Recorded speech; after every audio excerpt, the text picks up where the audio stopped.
আসসালামু আলাইকুম রহমতুল্লাহ। এখানে মার্কেটের এই ভয়াবহ ধস, শুধু আজকে না, আজকে তো ভয়াবহ ধস হলো 150 পয়েন্ট। এবং এর আগে এই বিগত সময়ের ভয়াবহ ধসের পেছনে আমি যাদেরকে দায়ী করব, প্রধান উপদেষ্টা, অর্থ উপদেষ্টা এবং রাশেদ মাকসুদ। আচ্ছা, প্রধান উপদেষ্টা, আমাকে অনেকে বলে ভাই আপনি সরাসরি কথা বলেন। কেন সরাসরি কথা বলবো না? গণ অভ্যুত্থানে অংশ নিয়েছি, গণ অভ্যুত্থানের আন্দোলনে অংশ নিয়েছি, জীবন বাজি রেখে আন্দোলন করেছি। ফ্যাসিস্ট সরকারের আমলে নিজ নিজ এলাকায় থাকতে পারিনি। কেন সত্য কথা এখন বলতে পারবো না? কি কারণে বলতে পারবো না?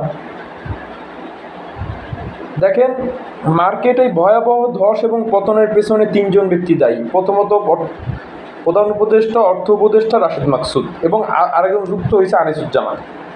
এই চারজন। কারণ 16 বছর ধরে ফ্যাসিস্টরা খেয়েছে, ফ্যাসিস্টের একজন দোসর রাশেদ মাকসুদকে এনে বসিয়েছে।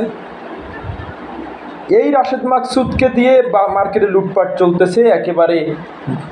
এখন তো 1 লাখ কোটি টাকার উপরে উধাও হয়ে গেছে মার্কেট থেকে আজকের পতনের পরে।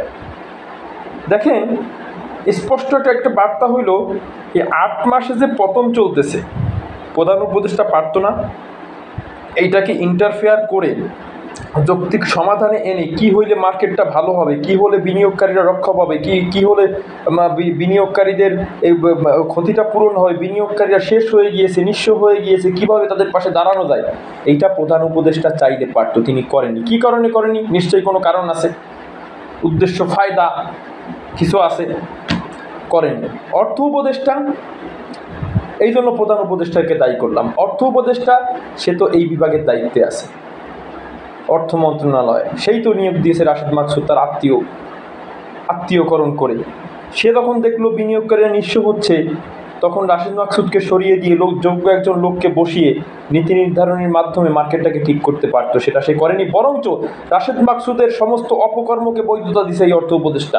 সে জেড ক্যাটাগরিতে পাঠিয়ে বিনিয়োগকারীদের শেষ করছে, সেইটার বৈধতা দিয়েছে। সে নামে বেনামে জায়গা বেজায়গায় এমনভাবে জরিমানা করছে, বড় ইনভেস্টররা সব তার উপরে খেপা, এইটার বৈধতা দিছে, সব কার্যক্রমের বৈধতা দিছে রাশেদ মাকসুদের। এই জন্য সে দায়ী। এই আনিসুজ্জামান কেন দায়ী? আনিসুজ্জামান তো এখন আইসা বলতেছে যে বিএসসিসির কাজ মধ্যস্থতা না, বিএসসির কাজ রুলস করার, এমন রুলস করাতে বিনিয়োগকারীরা সেইখানে শেষ হয়ে যায়, এরকম রুলস করা, তাই না? আপনি আসছেন এইখানে, তাই না? বিনিয়োগকারীদের গালি খাইতে আসছেন, তাই না? দই খান যায় ওই যে এসএসসিতে বসে একটা, এইটা কার?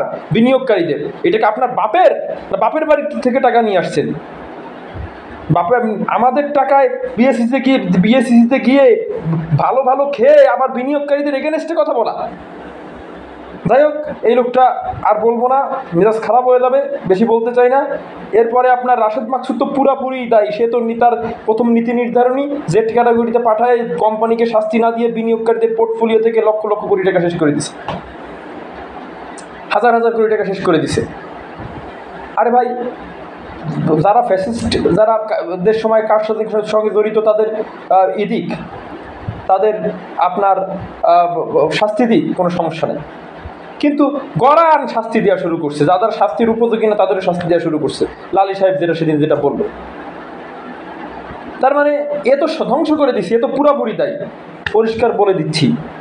এগুলো কিন্তু কোনোভাবেই কিন্তু বরদাস্ত হবে না। আজকের যে পতন, এই পতনটা আজকে প্রধান উপদেষ্টা দেখছে, অর্থ উপদেষ্টা দেখছে। তারা চাইলে কি এই পতনটাকে রোধ করতে পারতো না?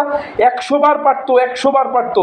তারা আজকে মার্কেটটাকে বন্ধ করে দিয়ে এই ট্রেড সাসপেন্ড করতো, তাহলে বুঝতাম যে বিনিয়োগকারীদের জন্য দরদ আছে, দয়া আছে। আমার এই কথাটা নিতে পারবেন না, আমার এই কথাগুলো নিতে পারবেন না, আর আপনারাও তাদের কাজ পর্যন্ত দিতে পারবেন না। বিনিয়োগকারীরা এতটুকুও আপনারা করতে পারবেন না, আপনাদের এত দুর্বলতা। এখানে সে পারতো না মার্কেটটাকে ঠিক করতে, গেল করলো না, এই জন্য এরা সবাই দায়ী। আজকে ট্রেড বন্ধ করতে পারতো রাশেদ মাকসুদ ফোন করে, অর্থ উপদেষ্টার দায়িত্ব নিয়ে বন্ধ করতে পারতো, প্রধান উপদেষ্টা বন্ধ করতে পারতো, যে না এই অবস্থায় 150 পয়েন্ট মাইনাস, এই ট্রেড সাসপেন্ড করি, বিনিয়োগকারীদের রক্ষা করি, এটা করেনি। আগামীকালকে দুপুর 12টায় মতিঝিলে যে বিক্ষোভ সমাবেশ, ডেকেছে, এইটা সকলে সফল করবেন। সকলকে সফল করার জন্য অনুরোধ করতেছি। প্রত্যেক প্রোগ্রাম সকলে সফল করবেন। যে যেখানে আসেন সকলে নেমে আসুন, রাস্তায় নেমে এসে এদের বিরুদ্ধে আন্দোলন গড়ে তুলুন। বিনিয়োগকারী 33 লক্ষ বিনিয়োগকারীর 1 কোটি মানুষকে, 33 লক্ষ পরিবারের প্রায় 1 কোটি মানুষকে তারা ধ্বংস করে দিচ্ছে এবং দিয়েছে।